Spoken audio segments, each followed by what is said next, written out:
and welcome to the Giraffe Social Media Podcast. It's what social media managers are talking about. I'm Ellie, and today I'm joined by Katie and Chloe. Coming up on this week's episode, we'll be discussing the great social media SMACKDOwn. Plus, we'll discuss our top tips and advice on how to utilise the main social media platforms for great engagement.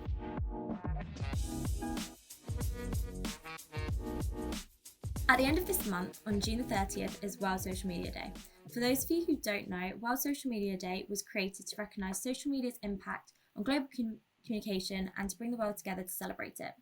As social media has expanded over the years, so has the number of platforms created that are now available for use. So I'm going to kick off today's main segment with some statistics. We all love a bit of statistics and facts. So according to Statista, the most popular social media platforms in the UK in 2021 were WhatsApp, funnily enough, topping the leaderboard, closely followed by Facebook, then Instagram, Twitter, TikTok, Snapchat, Pinterest, and finally LinkedIn. Oh, I know, LinkedIn. Always get dropped off in the end. But I was genuinely surprised by these findings, and I'm sure you both are. I initially thought that TikTok would kind of be the top contender, but apparently not, according to these statistics. Yeah, if you want to look at my screen time, that would definitely suggest otherwise. But yeah, it's really surprising to see kind of this data, but it is based upon reach, so I'm not 100% sure how they've worked it out, but we're going to trust Statista here. But yeah, following on from these findings, I think we should categorize our top social media platforms into different tiers, kind of like we did on last week's episode with the hamburgers. So I think we should start off with our bottom tiers. What would we all kind of put in the lowest of the lows? We want to get rid. We want to bin. True SmackDown style. I'm going to go with Statista. I would put LinkedIn in the bin if I could. I'm not saying it's a terrible platform. I'm just saying it's probably not as widely used. And I think recently there's kind of been a shift from it being a connection and job update platform to more of an influencer platform, dare I say. And I think they've tried and failed a lot of features in an attempt to keep up with other platforms in the last 2 years or so. So I enjoy LinkedIn, but I definitely don't use it as much as our other favorite platforms. And I think there is kind of this general consensus that it's becoming a little bit jaded. If I read one more story about the time you fed a homeless man and it turned out to be your boss, I'm just going to lose it. I do have to agree with you on LinkedIn. I feel like it's become too fabricated, if I can even say that, like with these stories that are kind of reeling you in. Are a little bit too convenient. Yeah. No, for sure. Also, they've become, the platform's become very like braggy. I don't know whether, and it's fine. It's very humble brag. But it's fine within small doses, but I feel like every other post is, I've got a promotion or this amazing thing has happened to me. So I feel like it's kind of leaning into the personal side of like Facebook in some senses, which I just don't think it's needed. I think it defeats the whole point of LinkedIn as a platform. So I'm 100% with you on that one, Chloe. What about you, Katie? What do you think? See, I hate to pile on, but like LinkedIn as well for me is like near the bottom, mostly because, and like my main thing is that their feed is terrible.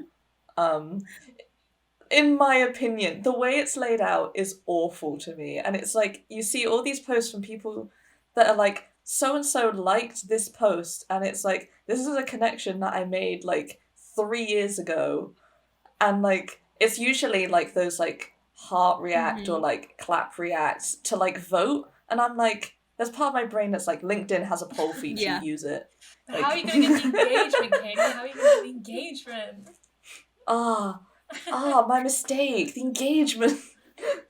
No, LinkedIn's definitely down there for me. But another one that I would potentially throw into the ring here, softly for the bottom, is ironically one of the ones that I spend a lot of my time on, and I knew you were going to say that. I know, as the resident tweeter from the podcast, I don't feel like there's much to say about Twitter than has already been said. It's a terrible space. The features are confusing and some unnecessary. However, I do get so hooked in by threads and that, and I'm just like, it would be better for me if it was gone. See, I would also put Twitter in the bottom tier. I Mhm. think if you're a brand that uses it well, then great. You're passing with flying colours. But I feel like there's so many brands that don't use it effectively, therefore it goes in the bin. And it's a waste Yeah. of platform. And the character limit. Oh, don't even get me started on the amount of times I have to shorten my captions to fit their minuscule character count.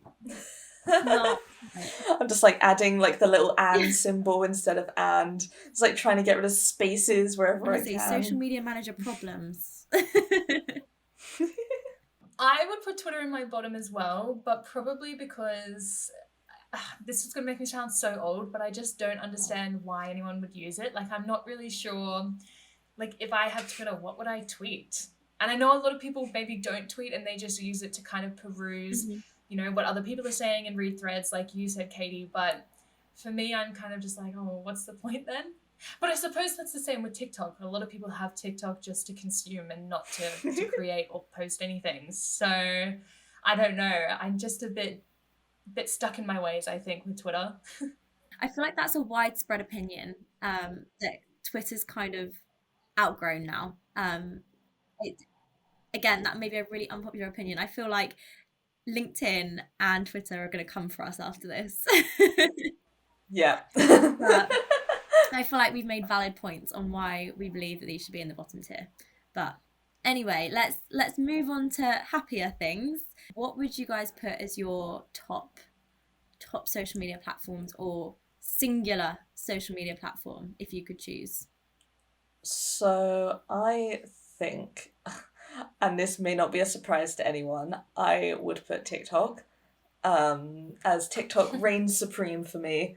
It hasn't betrayed my trust like Instagram has. It's not toxic like Twitter is. It's the perfect content for me, and my little squirrel brain loves it. I feel like it's a winner all round, really.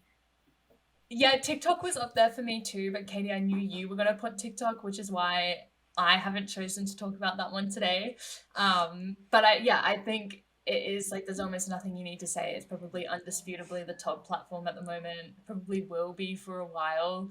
But it I don't know, man. Something about the types of content you can create. Like there's different sort of niches that you can be in, and even when your For You page shows you something a bit outside of that niche, it's still enjoyable and enriching. So yeah, definitely I would probably put as number one in the God tier. I feel like that's the consensus all round is TikTok is our favorite. I mean, we're all part of the TikTok team here at Giraffe, so I feel like we have to advocate. um, although I will just throw a little spanner in the works here. And Ooh. if you are a regular podcast listener, you would know that I am the resident and only Snapchat user out of the three of us. Therefore, I thought it was only fitting to choose Snapchat as my winner, my underdog in today's episode, and put it as my top tier. And whilst Facebook, YouTube, and Instagram may see more users than Snapchat each month, using Snapchat for business could still be an effective way for your brand to reach a new audience. And you may or may not know that there are still 319 million active users on Snapchat each day. I don't know what it is for the other platforms, but I think that's massive, and that's millions of Snapchats created, sent, and seen every day. So I think it gives them an upper hand over many other platforms.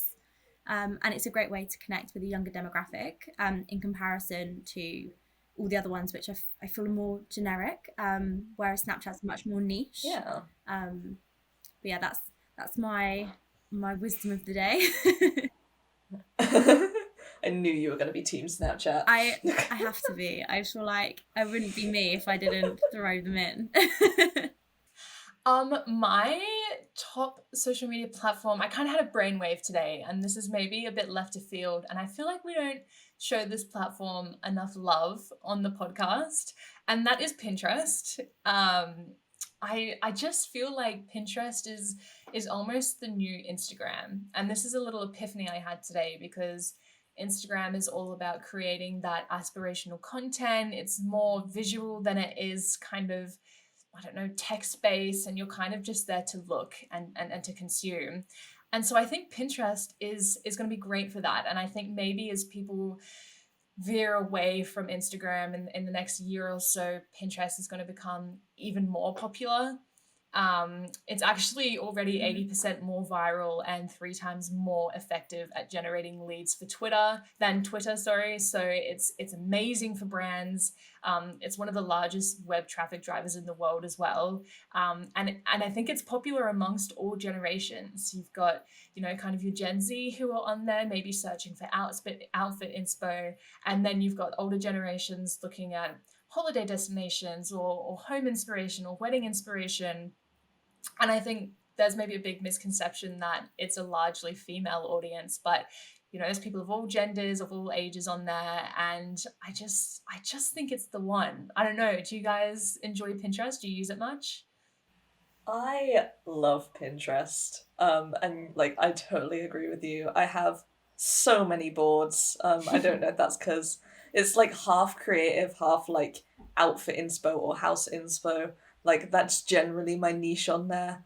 And yeah, it's just I always like if I am craving the dopamine of social media, but I don't want the toxicity of like influencers and that. I just go onto Pinterest. It's like Instagram without the drama, and I love it.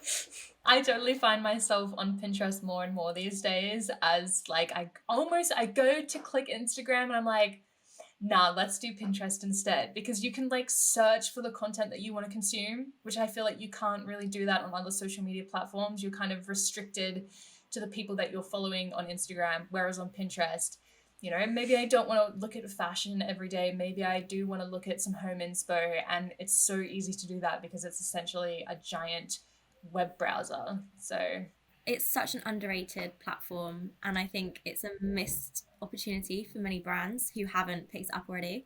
And obviously we've got big advocates for Pinterest here, so if you haven't already, definitely jump on the Pinterest bandwagon and get started with Pinterest. I feel like we've done a really good roundup of our list to our favourite social media platforms. If there's any that you think that we've missed or should be included in different tiers, please let us know. Now it's time for our tips and trick segment, where we share what we've learned in the world of social media and how you can apply it to your social strategy. Now we've compared and discussed our favourite social media platforms, it's time for us to provide you with some actionable tips that you can utilise to boost your social media engagement. Chloe, would you like to kick us off with your top tips? Absolutely, I would love to. I just have one tip, and it is for Pinterest, given that's what I brought to the table today. And that is to make sure that you're creating instructional content more than anything else, especially on Pinterest. We always kind of preach creating valuable content for social media, no matter what platform you're on. That just is what performs best. But 84% of pinners say that Pinterest helps them learn new things.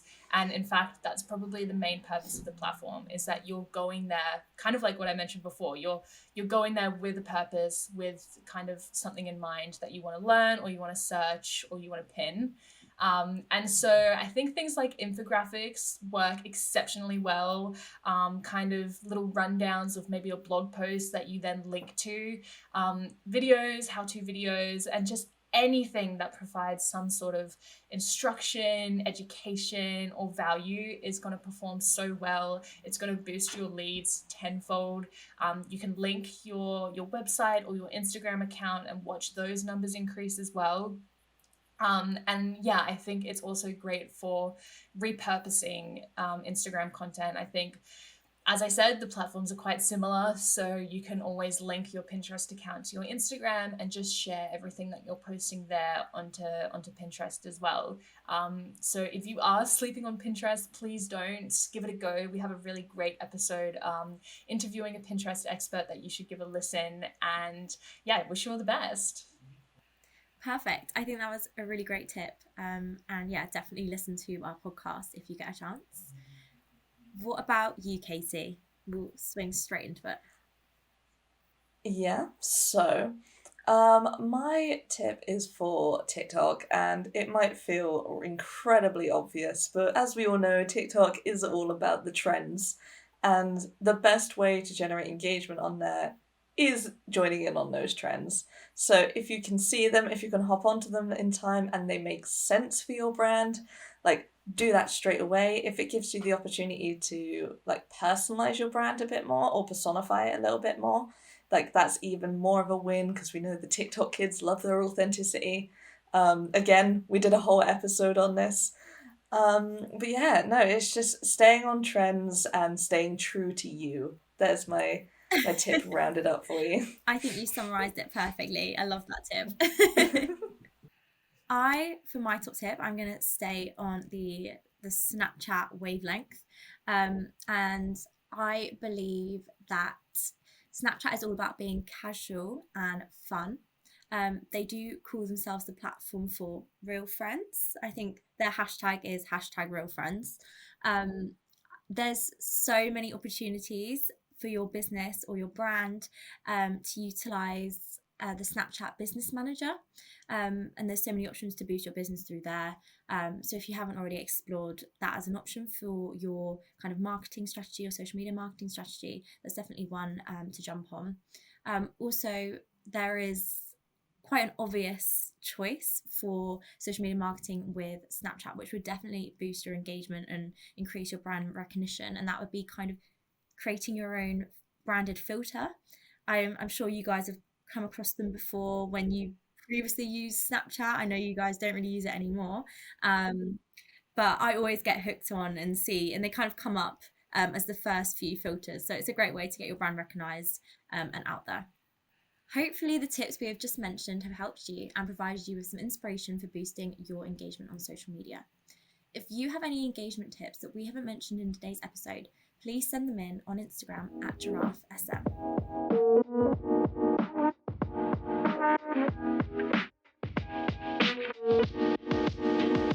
Well, that's all that we've got time for today. If you enjoyed this week's episode, don't forget to subscribe so you don't miss the next one. And if you'd like to leave us a review on your favourite podcast app, we'd really appreciate it. We've been Giraffe Social Media, you've been amazing, and we'll see you next time.